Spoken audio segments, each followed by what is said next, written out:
Gracias, señor presidente, compañeras, compañeros senadores. Este es un buen momento, como bien lo dijo nuestro compañero y amigo senador, presidente de la Comisión de Justicia, Roberto Gil. Este es un buen momento para el Senado, un momento en el que el Senado, como integrante del poder y del Estado mexicano, busca atender y acatar diversas obligaciones internacionales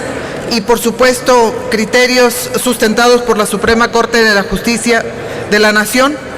para llegar a que la jurisdicción penal militar se encuentre inspirada en los principios y garantías que rigen el derecho penal moderno y se encamine, como se hace con este dictamen que les estamos sometiendo a su consideración, a la protección de derechos jurídicos especiales vinculados a las funciones propias de las fuerzas militares. En esta materia, el Estado mexicano el día de hoy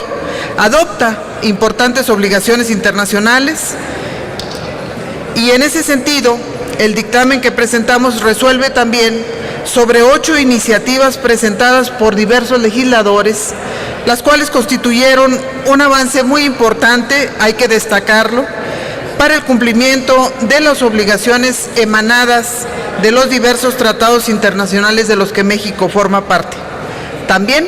de sentencias emitidas por los tribunales nacionales e internacionales que imponen a México la armonización del sistema normativo en esta materia, sobre todo cuando se ven involucrados los derechos humanos de las personas. El caso Radilla fue el primero de 4 asuntos resueltos por la Corte Interamericana en contra del Estado mexicano y le siguieron los fallos dictados en los casos Inés Fernández Ortega, Valentina Rosendo Cantú, Rodolfo Montiel Flores y Teodoro Cabrera García, por lo que en el dictamen de las comisiones se refieren los criterios jurídicos relevantes emanados de las mismas. Esto, desde luego, con el propósito de evidenciar su evolución respecto al fuero castrense. En el mes de julio del 2011, lo recordamos bien, la Suprema Corte de Justicia de la Nación inició una discusión acerca de la aplicación de la jurisdicción militar en México. Dicha discusión se dio en el contexto de una consulta a trámite introducida por el presidente de la Corte sobre las obligaciones del Poder Judicial en relación con las sentencias de la Corte Interamericana de Derechos Humanos, particularmente a causa de la sentencia emitida en noviembre del 2009 sobre el caso de Rosendo Padilla Pacheco.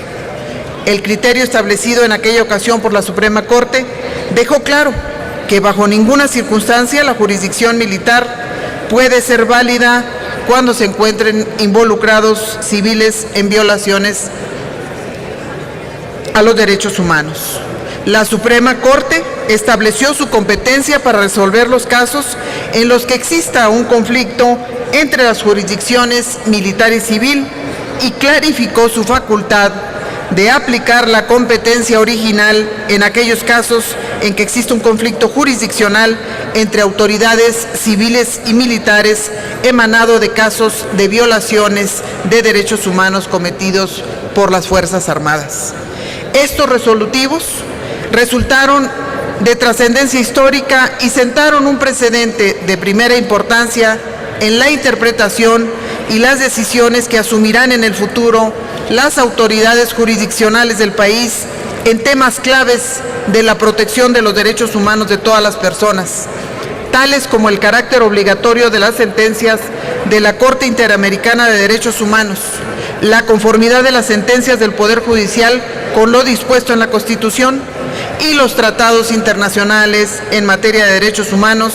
así como la prohibición de aplicar la jurisdicción militar a casos en los que se hallen involucrados civiles. Estos criterios fundamentales han servido de sustento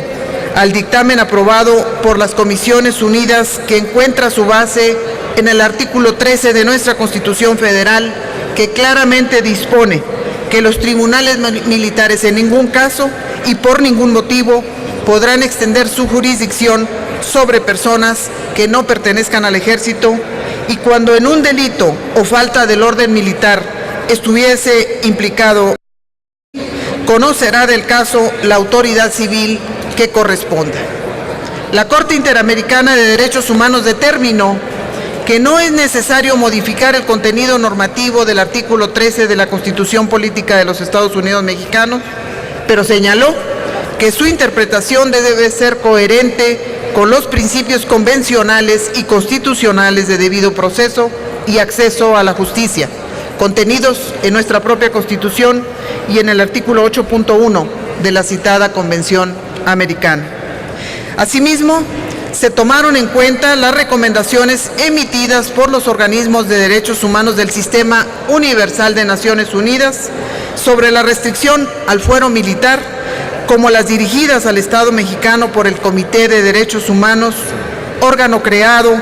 para supervisar la aplicación del Pacto Internacional de Derechos Civiles y Políticos,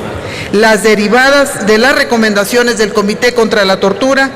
y otros tratos o penas crueles, entre otros no menos importantes, que se consideran en el propio dictamen que está siendo sometido a la consideración de este Pleno. A fin de adecuar el marco jurídico nacional a las mejores prácticas internacionales en la materia, en este proceso de dictaminación se cotejó la compatibilidad con dos instrumentos internacionales fundamentales: el proyecto de principios sobre la administración de justicia para los tribunales militares, emitido durante su 62 periodo de sesiones por la Comisión de Derechos Humanos de la ONU en enero de 2006, y dos, mejores prácticas de la legislación penal nacional en materia de desaparición forzada de personas, emitido durante el 16º periodo de sesiones por el Consejo de Derechos de la ONU en diciembre de 2010. Dentro de este contexto y con el propósito de arribar a un documento que diera cumplimiento al constitucional, a la jurisprudencia y sentencias relevantes, y que además incluyera las visiones de quienes desde el ámbito militar, académico y de las organizaciones civiles tienen interés en esta reforma, se organizaron